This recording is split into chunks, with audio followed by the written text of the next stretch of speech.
lost in the forest before. She lay back, her face upturned to the sky, wondering at the flocks of rooks that circled and cawed, and then she fell asleep.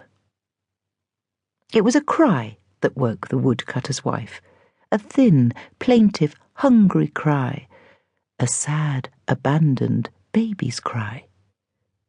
She sat up with a shiver. Everything was deathly still. All she could hear was the sharp, clipped caws of the rooks and the high-pitched squeak of bats. The baby's cry had been a dream, she reassured herself. She scrambled to her feet, feeling wobbly and chilled to the bone. She scooped up her basket, ready to go home, when she saw a huge, rambling, shambling, prickly, thorny wall of brambles, positively glistening with the fattest, juiciest blackberries she had ever seen. The woodcutter's wife rushed forward. How could she have missed it? She began to pick as fast as she could, so fast that the thorns pricked her fingers and tore at her arms, and her blood ran into the juice. There seemed no end to the profusion of blackberries, and soon her basket was full to the brim. Her fingers were quite purple, her legs were scratched, and her skirts were all tangled in the thorns. When at last she tried to scramble out, she found that she was trapped. She struggled this way and that in her efforts to get free, but seemed to be caught fast. She was beginning to despair when she heard a faint cry. It was the same sound which had awoken her from her dream, a thin, plaintive, hungry cry, a sad, abandoned baby's cry. "Good heavens!" exclaimed the woman. "What's this?" She pushed her way deeper into the thorns, and there, right in the very middle of the prickles and blackberries, cradled in the briar, was a tiny little baby girl.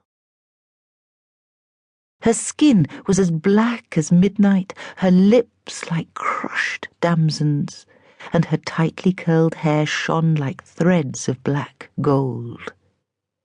When the baby looked up into the woman's face, her eyes glistened like blackberries. "Oh, my goodness!" exclaimed the woodcutter's wife.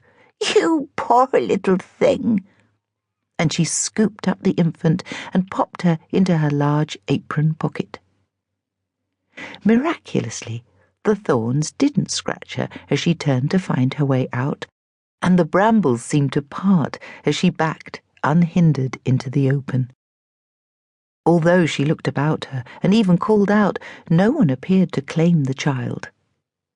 "Well, my little berry, I'll just have to take you home," she murmured. The woodcutter and his wife loved their foundling child and named her Blackberry Blue. The years went by, and Blackberry Blue grew into the most beautiful girl anyone had ever seen. The woodcutter enjoyed making wooden toys for his little daughter, and the woodcutter's wife loved plaiting her black curls and twisting them with acorns and leaves.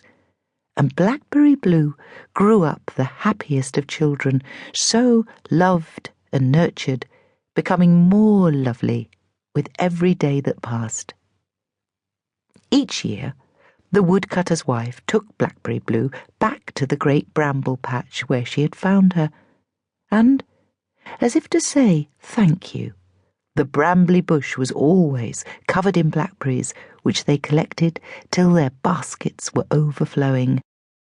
Then they would go home and bake blackberry pies to sell in the market and take to the palace. Meanwhile, the sad king had indeed married again, and his second wife already had a son of her own called Wolf, who had also come to live with them in the palace. Although the new queen was certainly beautiful, the woodcutter's wife heard whispered gossip that she was a witch. Why did every room seem to grow? To keep listening to this audiobook, I've left you a link in the description so you can do it, at no cost thanks to Audible's 30-day free trial.